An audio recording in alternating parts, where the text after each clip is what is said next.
তাদের কাছে পরামর্শ চাইলেন যে কিভাবে নামাজের জন্য আহ্বান করা যায়। সাহাবাগণ পরামর্শ দেওয়া শুরু করলেন। কেউ কেউ বললেন যে নাকোস বাজানো যায়। খ্রিস্টানরা তাদের গির্জায় তাদের ইবাদত যেদিন হয়, নাকোস নামক একটা বাদ্য, কাঠের তৈরি একটা বাদ্য তারা বাজায়। তো খ্রিস্টানরা সেই বাজনা যখন শুনে তখন তারা আসে। তো কেউ কেউ বললেন যে নাকোসের মতো কিছু একটা বাজানো যায় কিনা, তাহলে সকলের কানে আওয়াজ পৌঁছত, সকলেই এসে নামাজে শরীক হইল। আল্লাহ রাসূল সাল্লাল্লাহু আলাইহি ওয়াসাল্লাম এই পরামর্শটাকে গ্রহণ করলেন না। বললেন যে মুসলমানদের কোনো বিষয়ে খ্রিস্টানদের অনুসারী হওয়া যাবে না। কোনো বিষয়ে মুসলমান খ্রিস্টানের অনুসারী হতে পারে। দ্বিতীয় কেউ বলল বিউগল বাজানো হোক। ইহুদিদের যে ইবাদতখানা আছে সেখানে বিউগল বাজানো হয়, এটা একটা বাদ্যযন্ত্র।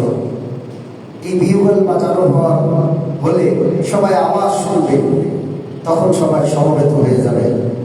রাসূলুল্লাহ সাল্লাল্লাহু আলাইহি ওয়াসাল্লাম এটাকেও প্রত্যাখ্যান করলেন। তৃতীয় পরামর্শ আসলো নাকোস বাজানোর কথা। খ্রিস্টানদের কোনো কোনো গির্জায় নাকোস বাজানো হয়, এটা হয়তো ভর্তি ধরনের কোনো বিষয় হবে।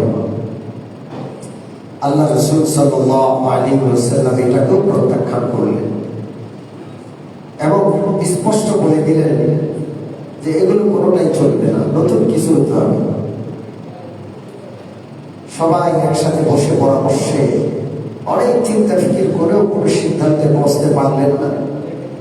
আজকের এই বৈঠক সিদ্ধান্ত ছাড়াই মুলতবি হয়ে গেল। প্রিয় নবী সাল্লাল্লাহু আলাইহি ওয়াসাল্লামের একজন সাহাবী, তার নাম হযরত আব্দুল্লাহ ইবনে যায়েদ ইবনে আব্দ রব্বি। এই সাহাবী শুধু আজানের ব্যাপারে তিনি খ্যাতি লাভ করেছেন। আজান ছাড়া ইতিহাসের অন্য কোনো ক্ষেত্রে এই সাহাবীর নাম তেমন একটা আলোচনায় আসে না। অতএব আমরা আজানের ইতিহাস এই সাহাবীর সাথে যেহেতু যুক্ত, আমরা এই সাহাবীর নামকে স্মরণ রাখার চেষ্টা করব। নাম হলো আব্দুল্লাহ ইবনে যায়েদ। আব্দুল্লাহ ইবনে যায়েদ, আরেকটু পারলে আব্দুল্লাহ ইবনে যায়েদ ইবনে আব্দ রব্বি।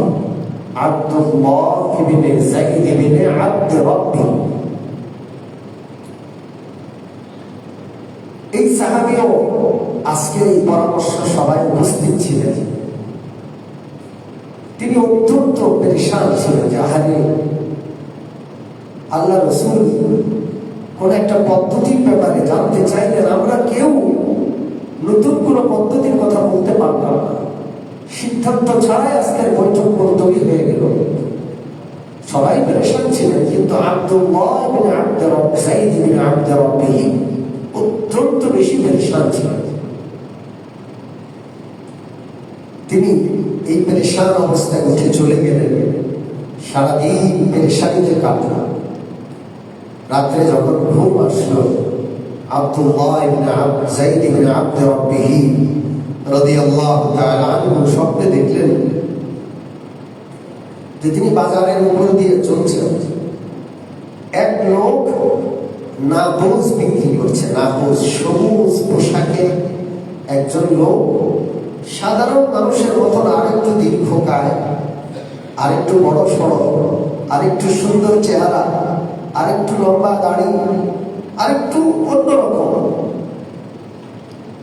তার হাতে নাকোস। আব্দুল্লাহ জিজ্ঞেস করলেন, এই মিয়া, আপনি নাকোস বিক্রি করবেন? লোকটা বলল, হ্যাঁ বিক্রি করবো। কেন কিনবা? হযরত আব্দুল্লাহ স্বপ্নে তাকে বললেন যে আমি তো অত্যন্ত পেরেশান। নবীজি পরামর্শে বসেছিলেন আজান পরামর্শে বসেছিলেন নামাজের জন্য আহ্বান কিভাবে করা হবে। সেই পরামর্শের কোনো সিদ্ধান্ত ছাড়াই বৈঠক বলতেই হয়েছে, তুমি নামাজ বিক্রি করতেছ, এই নামাজের মতোই কিছু একটা আমার দরকার যেন নামাজের ঘোষণা করা যায়। তখন ওই সবুজ পোশাকধারী ব্যক্তি বলল, তোমাকে হচ্ছে উত্তম জিনিস আমি শিখাই দিচ্ছি। বলেছে কি জিনিস? তখন ওই ব্যক্তি একটা দেয়ালের উপর দাঁড়ালো, উঁচা দেওয়া, এবং সেখানে দাঁড়িয়ে তিনি আযানের বাক্যগুলো উচ্চারণ করলেন। সুবহানাল্লাহ। আযানের বাক্যগুলো তিনি 2 বার উচ্চারণ করলেন। এরপর সেখান থেকে নেমে ইকামতের বাক্যগুলো 2 বার উচ্চারণ করলেন। হযরত আব্দুল্লাহ ইবনে যায়েদ ইবনে আব্দ রাব্বিহি যখন ঘুম ভাঙল, স্বপ্ন দেখার পর যখন তিনি জাগ্রত হলেন, তখন শেষ রাত। তিনি খুব দৌড়ে রাসূলুল্লাহ সাল্লাল্লাহু আলাইহি ওয়াসাল্লামের কাছে আসলেন। আল্লাহ রাসূলের কাছে বললেন, ইয়া রাসূলুল্লাহ, আমি এই রকমের স্বপ্ন দেখলাম। একজন সবুজ পোশাক পরিহিত ব্যক্তি নামাজ বিক্রি করে, আমি তার কাছ থেকে নামাজ কিনতে চাইলাম, তিনি সেটা না দিয়ে আমাকে বাক্যগুলো শিখালেন। সবগুলো বাক্য রাসূলুল্লাহ সাল্লাল্লাহু আলাইহি ওয়াসাল্লাম শোনার পর নবীজি বললেন, ইন্নাহু লারুয়া হক, ইন্না হাযিহি লারুয়া হাক্কিন ইনশাআল্লাহ। নিশ্চয়ই এটা সত্য স্বপ্ন, কোনো সন্দেহ নাই। বেলালকে ডাকো। বেলাল রাদিয়াল্লাহু তাআলা আনহু যেহেতু বলিষ্ঠ কণ্ঠের অধিকারী ছিলেন, হযরত বিলাল রাদিয়াল্লাহু তাআলা আনহুকে তৎক্ষণাৎ ডাকা হলো, এবং আব্দুল্লাহ ইবনে যায়েদ ইবনে আব্দ রাব্বিহি যিনি স্বপ্নদ্রষ্টা, বিলাল রাদিয়াল্লাহু তাআলা আনহুর সাথে তাকে দাঁড় করিয়ে দেওয়া হলো। হযরত বিলালকে তিনি আযান শিখাচ্ছেন, আর হযরত বিলাল সাথে সাথে ওই দিন ফজরের আযান দিচ্ছেন। হযরত বিলাল যখন বলিষ্ঠ কণ্ঠে ফজরের আযান দিলেন, গোটা মদিনায় আযানের সুর ধ্বনিত হলো। হযরত ওমর হঠাৎ করে এই আযানের আওয়াজ শুনে ঘুম থেকে জাগ্রত হলেন। হাদিসে আছে হযরত ওমর ঘুমের পোশাকে দৌড়ে তিনি চলে আসলেন মসজিদে নববীতে। তিনি ঘুম থেকে যে উঠছেন, এখন ওযু করেননি, ঘুমের চাদর যেটা গায়ে দিচ্ছেন সেটা অর্ধেক গায়ে আর অর্ধেক মাটিতে ছেঁচড়াচ্ছেন। দৌড়ে আল্লাহ রাসূলের কাছে এসে বললেন, ইয়া রাসূলুল্লাহ, এই বাক্য আপনি কোথায় পেলেন? আল্লাহ রাসূল বললেন, ওই যে যায়েদ ইবনে আব্দ রাব্বিহি, আব্দুল্লাহ ইবনে আব্দ রাব্বিহি এই স্বপ্ন দেখেছে, এই জন্য এটা আযান। হযরত ওমর রাদিয়াল্লাহু তাআলা আনহু বললেন, আল্লাহর শপথ করে বলছি, গত 3 রাত যাবত প্রত্যেক রাত আমি এই স্বপ্ন দেখছি। কয় রাত? আল্লাহ রাসূল সাল্লাল্লাহু আলাইহি ওয়াসাল্লাম শুকরিয়া আদায় করলেন, যেহেতু আল্লাহর পক্ষ থেকে আযানের এই বাক্যগুলো স্বপ্নের মাধ্যমে আল্লাহ পাঠিয়েছে। সম্মানিত মুসলিয়ানে কেরাম, কোন কোন বর্ণনায় এমনও আছে যে আল্লাহর হাবিব সাল্লাল্লাহু আলাইহি ওয়াসাল্লামকে যখন মেরাজে নামাজ দেওয়া হলো আল্লাহর পক্ষ থেকে, তখন হযরত জিবরীল আলাইহিস সালাতু ওয়াস সালাম নিজে আযান দিলেন, এবং আল্লাহ রাসূল সাল্লাল্লাহু আলাইহি ওয়াসাল্লামকে নামাজ পড়িয়ে দেখালেন, ইকামত শিখালেন। কিন্তু আল্লাহ রাসূল সাল্লাল্লাহু আলাইহি ওয়াসাল্লাম দীর্ঘ সময় চলে যাওয়াতে মনে করতে পারছিলেন না।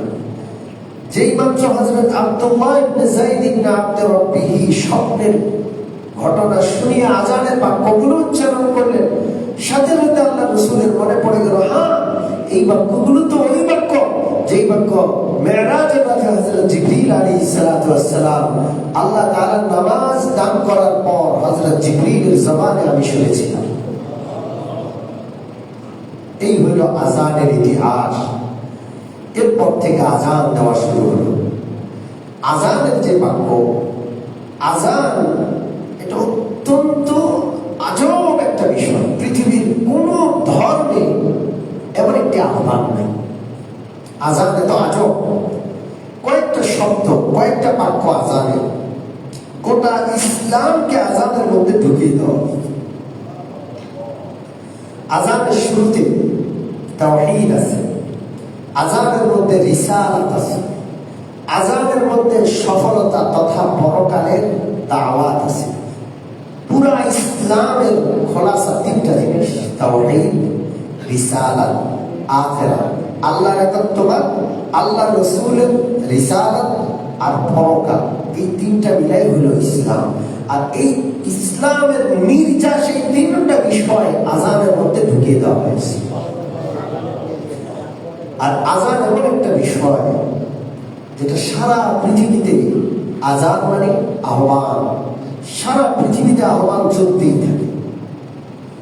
সর্বপ্রথম পূর্ব দিকে সূর্য ওঠে, সেখানে ফজরের ওয়াক্ত সবার আগে হয়। ফজরের আযান শুরু হয় পৃথিবীর পূর্ব প্রান্তে। যত সূর্য পূর্ব থেকে পশ্চিমে আসতে থাকে আর ফজরের ওয়াক্ত হতে থাকে, পৃথিবীর এক প্রান্ত থেকে ফজরের আযান হতে হতে হতে হতে হতে হতে হতে আরেক প্রান্তে আসার আগেই ওই শুরু প্রান্তে আবার যোহরের ওয়াক্ত হয়ে যায়। সেখানে যোহরের আযান শুরু হয়, আবার যোহরের ওয়াক্ত এইভাবে পৃথিবীতে আসতে আসতে আসতে আসতে আবার ওখানে আসর ওয়াক্ত শুরু হয়।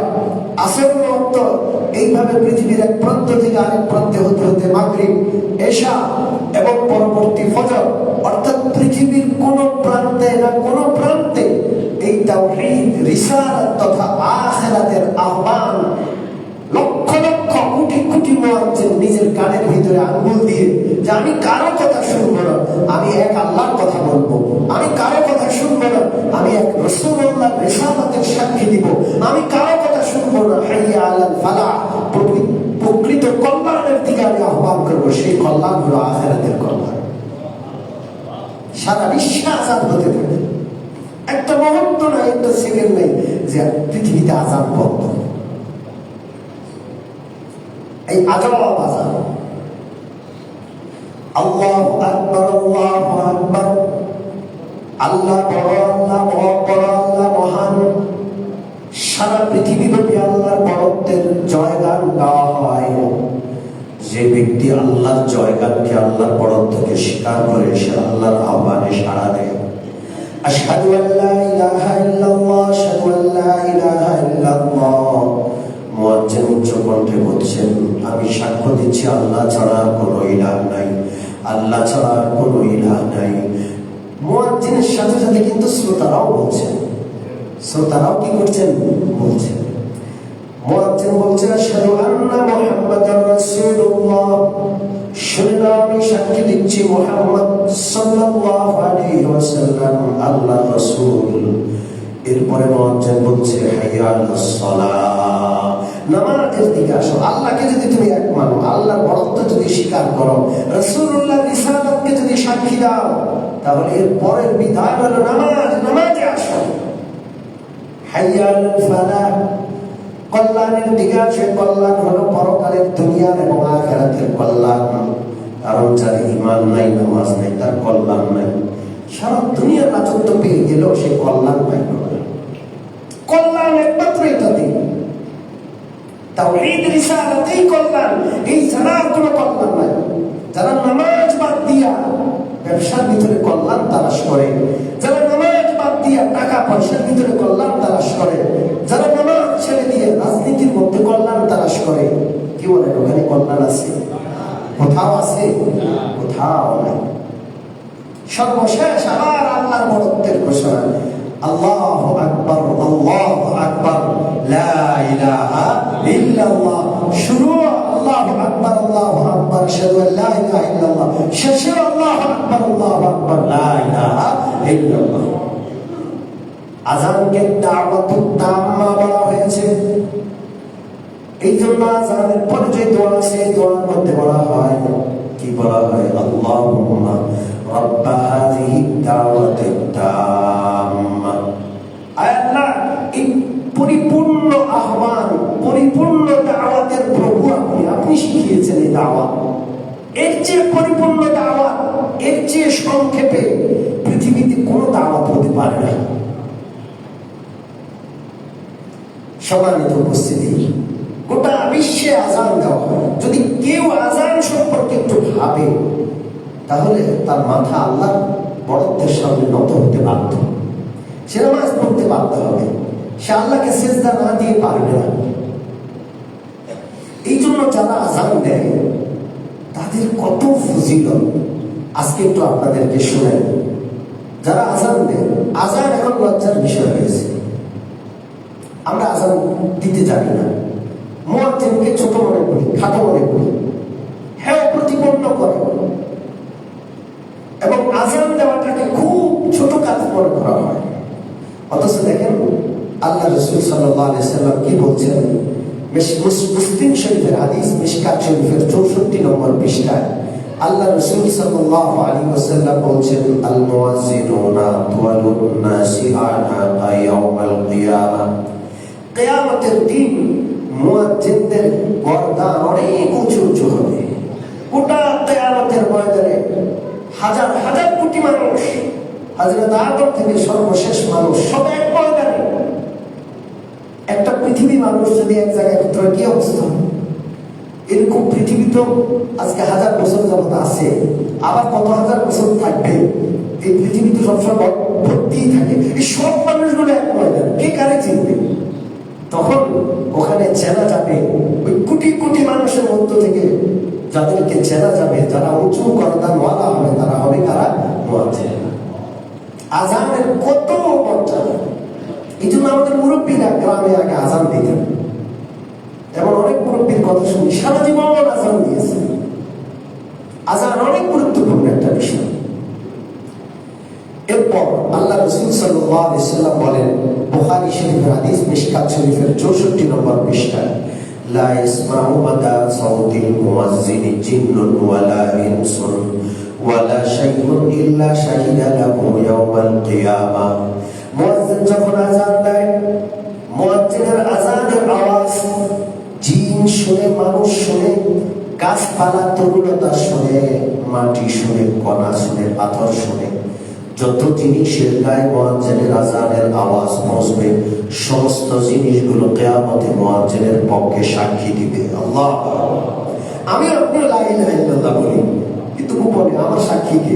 আর মুয়াজ্জিন লা ইলাহা ইল্লাল্লাহ বলে, লক্ষ কোটি মানুষ শুনে, প্রতিদিন প্রতিনিয়ত 5 ওয়াক্ত আকাশ বাতাস মুখরিত হয় তার আজানের আওয়াজে। যত দূর আওয়াজ যায় সবাই তার জন্য, তার পক্ষে সাক্ষী দিবে। আল্লাহু আকবার। এরপর রাসূলুল্লাহ বলেন, যে ব্যক্তি 7 বছর আজান দিবে, কয় বছর?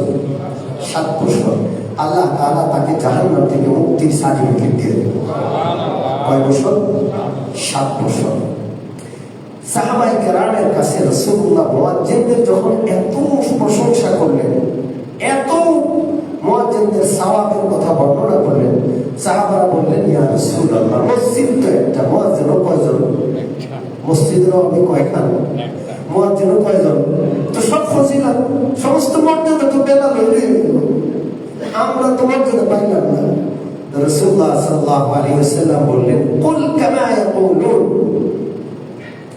মুয়াজ্জিন যেমন বলে তুমিও প্রতি উত্তরে তেমনটাই বলো। অর্থাৎ আজানের কি দাও? জবাব দাও। আজানের কি দাও? আজানের জবাব দিতে জানি আমরা, ঠিক মুয়াজ্জিন যা বলবে আমরা তা বলবো। আল্লাহু আকবার, আল্লাহু আকবার বলছে, আমরাও একটু চুপ করে আল্লাহু আকবার, আল্লাহু। অর্থাৎ মুয়াজ্জিন সাহেব আপনিও সাক্ষী দিচ্ছেন, আমিও কি দিচ্ছি? একই কথার সাক্ষী দিচ্ছি। আপনিও আশহাদু আল্লা ইলাহা ইল্লাল্লাহ পড়ছেন, আমিও তাই পড়ছি। এইগুলো প্রত্যেকটা পড়া। হাইয়া আলাস সালাহ, হাইয়া আলাল ফালাহের জায়গায় আপনি হুবহু হাইয়া আলাস সালাহ, হাইয়া আলাল ফালাহ পড়তে পারেন, অথবা লা হাওলা ওয়ালা কুওয়াতা ইল্লা বিল্লাহ এটাও পড়তে পারেন।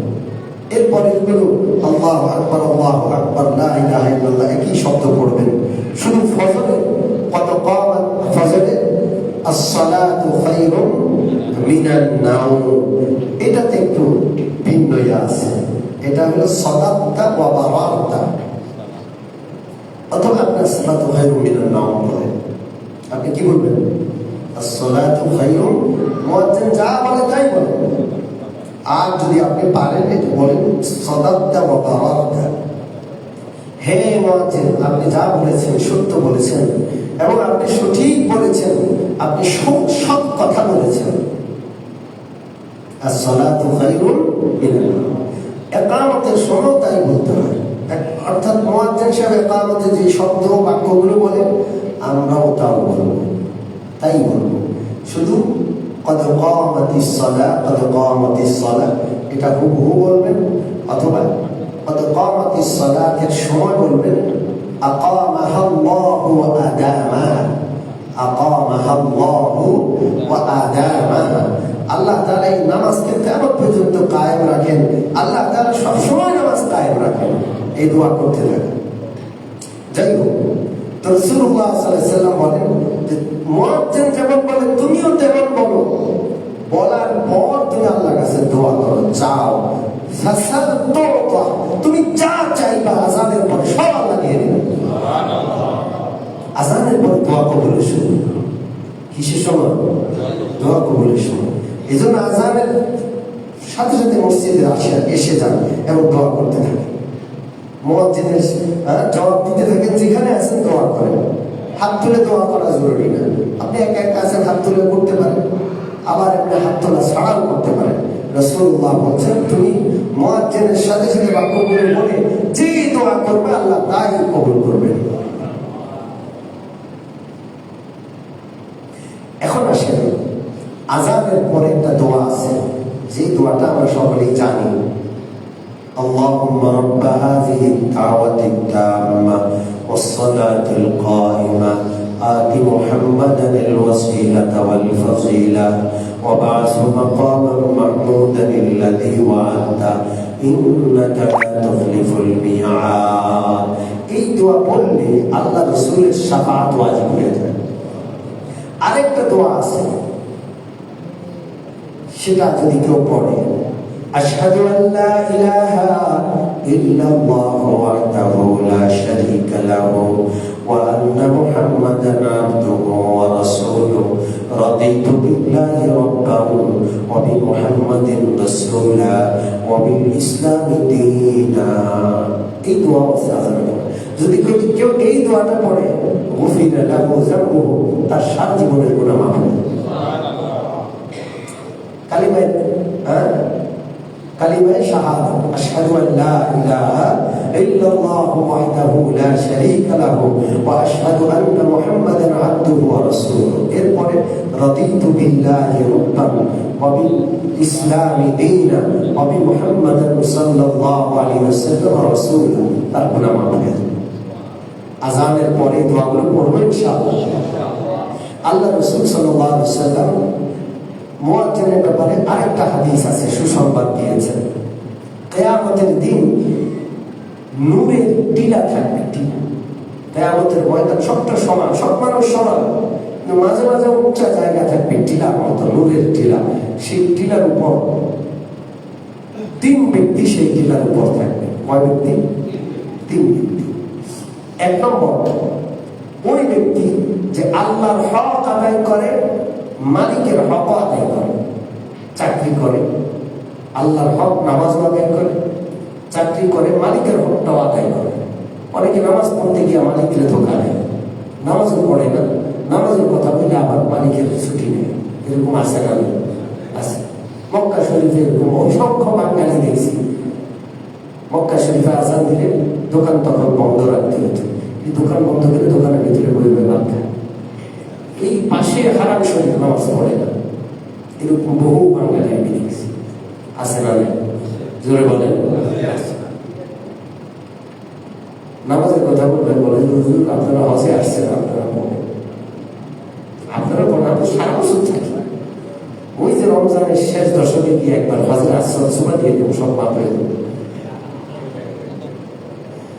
আল্লাহ আল্লাহ বুঝবান বানায় দেন। আমরা সারা জীবন কেন মক্কায় যাই, আর ওদেরকে আল্লাহ মক্কায় রাখছেন, ওরা ওখানে নামাজ পড়ে। কি দুর্ভাগ্য। তো বলছিলাম, আল্লাহ রাসূল সাল্লাল্লাহু আলাইহি ওয়াসাল্লাম বলেন, কিয়ামতের দিন গোটা হাসরের ময়দানে কয়েকটা এরকম নূরের টিলার মতো উঁচু জায়গা থাকবে, সেখানে তিন ব্যক্তি অবস্থান করবে। কয় ব্যক্তি? এক নম্বর ওই ব্যক্তি যে আল্লাহর হক আদায় করে, মালিকের হক আদায় করে। মালিকের হক নষ্ট করে অনেক মানুষ, যে যেখানে আছে সেখানেই সে লুটে ফুটে খায়। আছে না?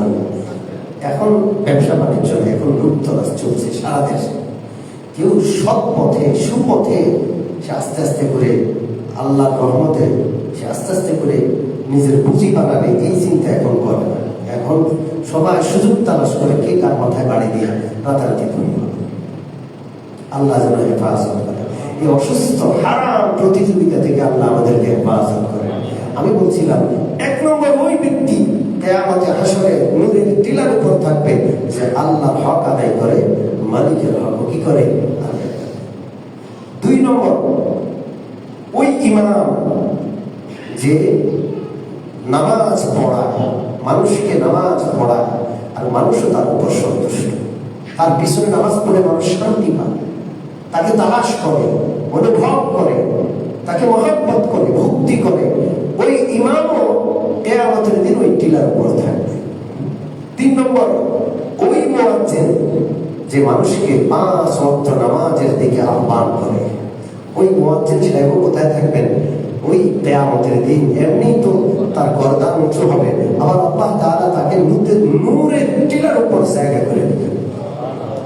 সম্মানিত মুসল্লিয়ানে কেরাম, আজকে আজানের ইতিহাস শুনলাম, মনে থাকবে ইনশাআল্লাহ। আজান যে সাহাবী স্বপ্নে দেখলেন তার নাম আব্দুল্লাহ ইবনে যায়েদ। কি নাম? আব্দুল্লাহ ইবনে যায়েদ। আর যদি মনে রাখা যায় তাহলে আর একটু বাড়াবেন, আব্দুল্লাহ ইবনে যায়েদ ইবনে আব্দে রব্বি। আব্দুল্লাহ ইবনে যায়েদ ইবনে আব্দে রব্বি। এই ঘটনা থেকে আমরা বুঝলাম কেউ যদি কোনো বিষয়ে খুব চিন্তা ফিকির করে, আল্লাহ তাআলা সেই বিষয়টা তার সামনে আস্তে আস্তে করে স্পষ্ট করে দেন। আমি নামাজ নিয়ে চিন্তিত, আল্লাহ আমাকে নামাজের ব্যবস্থা করে দেবে। আমি ইসলাম নিয়ে চিন্তিত, আরে আমার ইসলামের উপর চলা দরকার, আল্লাহ আপনার জন্য ব্যবস্থা করে দেবে। আমাদের এক মুসল্লি ছিলেন, মারা গেছেন, এই যে ইঞ্জিনিয়ার আব্দুল খালেক, সম্ভবত 20 নম্বর রোডে তার বাড়ি আছে, তিনি মারা গেছেন 19 নম্বর রোডে। ইঞ্জিনিয়ার আব্দুল খালেক সাহেব, তিনি রোডস এন্ড হাইওয়ে বড় ইঞ্জিনিয়ার ছিলেন, খুব মেধাবী, ছোট্ট মানুষটা, সুন্দর সাদা ধবধবে কিন্তু প্রচন্ড মেধাবী। রিটায়ার করার পর তার চিন্তা করলেন আমার আলেম হওয়া দরকার। কি চিন্তা করলেন? আলেম হওয়া দরকার। তিনি মাদ্রাসায় ভর্তি হওয়ার বয়সে, বুড়া বয়স, ঘরে শিক্ষক রাখলেন। আস্তে আস্তে আস্তে আস্তে এক এক কিতাব পড়তে পড়তে তিনি বুখারী পর্যন্ত পড়ে মাওলানা হলেন। বুখারী পর্যন্ত পড়ছেন। এরপরে তার ধান্দা হইল যে আমার হাফেজ হওয়া লাগবে। বয়স তখন 75 থেকে 80। তিনি হিফজ শুরু করলেন এবং পুরা হাফেজ হলেন, পুরা হাফেজ হলেন। আল্লাহ তাআলা আলেম বানাইয়া, হাফেজ বানাইয়া তার মমতা করলেন।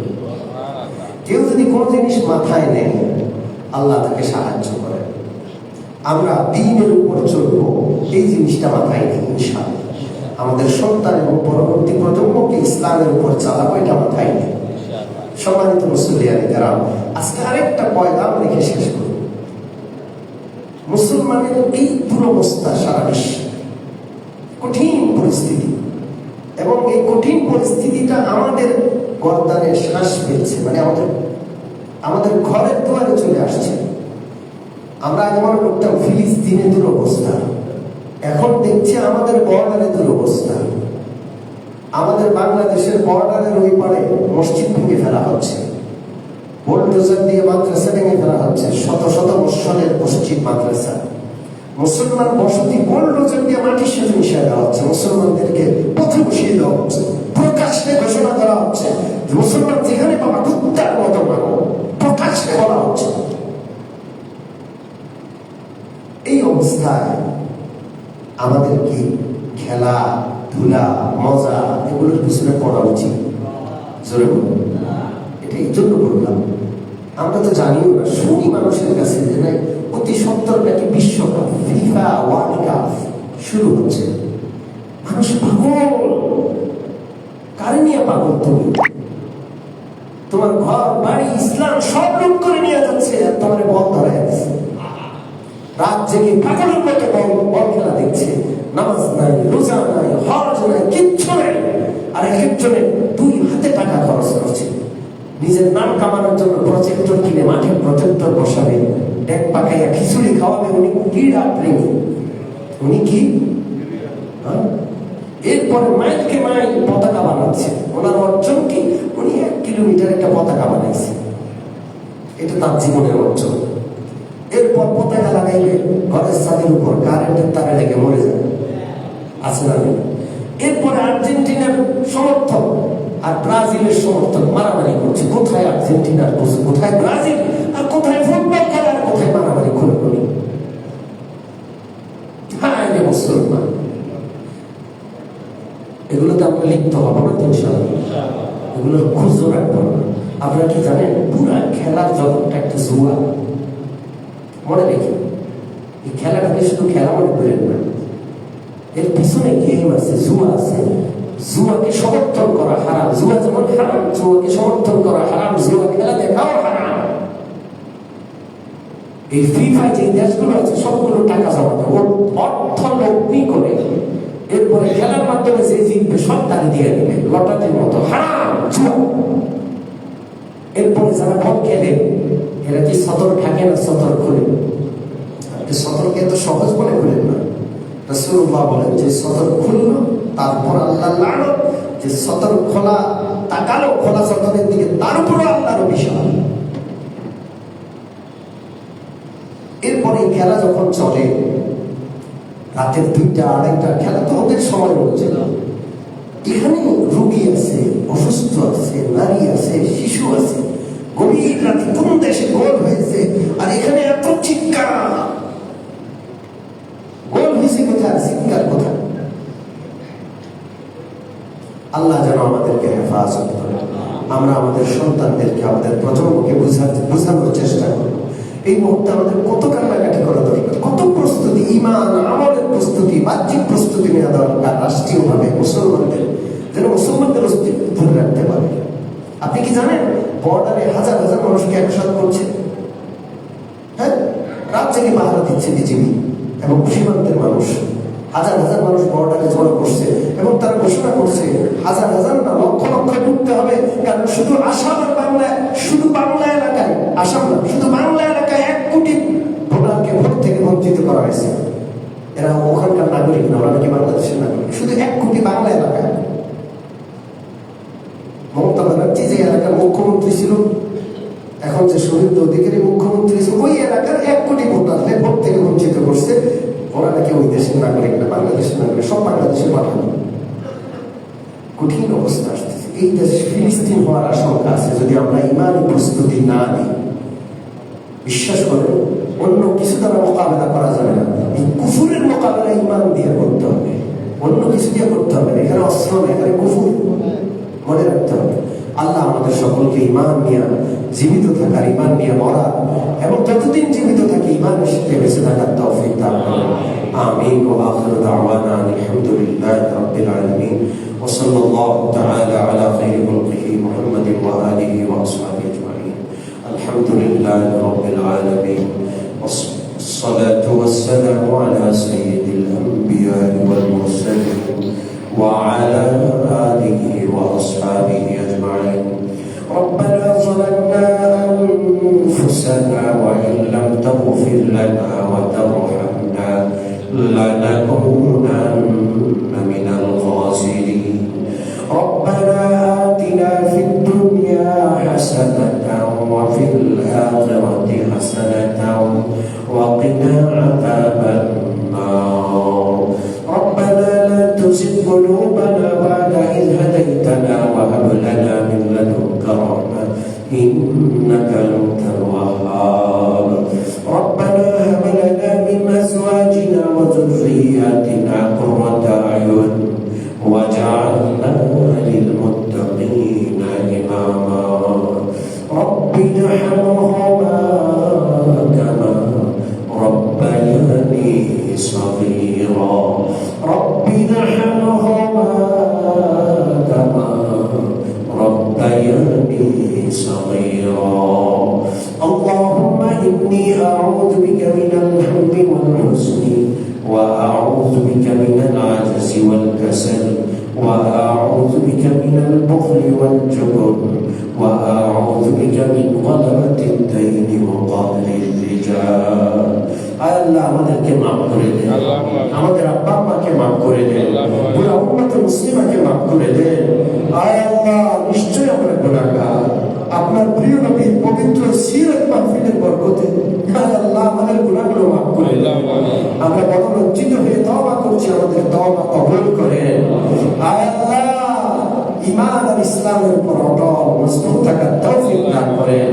আযানের ঘটনা আজকে শোনানো হলো, আয় আল্লাহ তাওহীদের পরিপূর্ণতা আমাদের আহ্বানে সাড়া দিয়ে আয় আল্লাহ সারা জীবনের শেষ মুহূর্ত পর্যন্ত আপনার ঘরে জামাতের সাথে নামাজ আদায় করার তৌফিক দেন।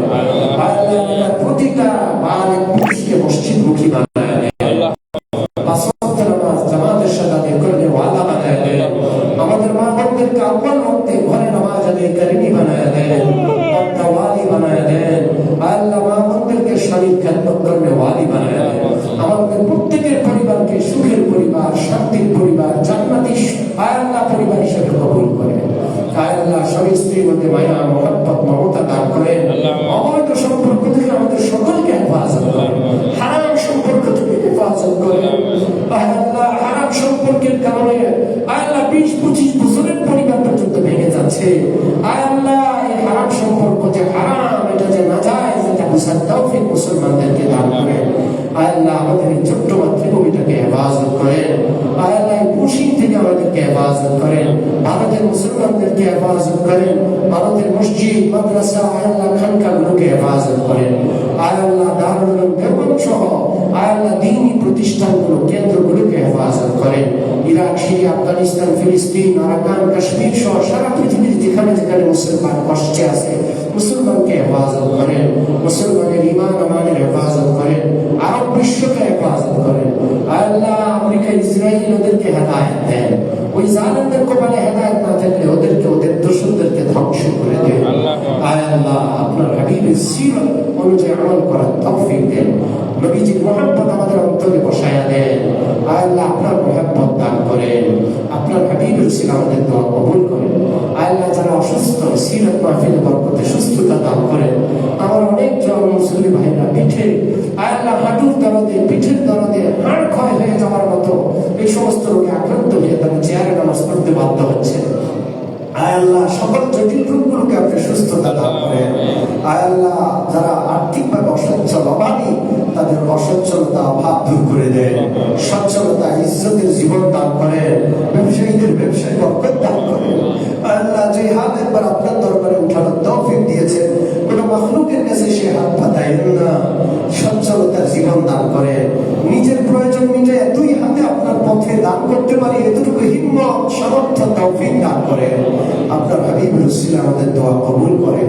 সুবহান রাব্বিকা রাব্বিল ইজ্জাতি আম্মা ইয়াসিফুন ওয়া সালামুন আলাল মুরসালিন ওয়ালহামদুলিল্লাহি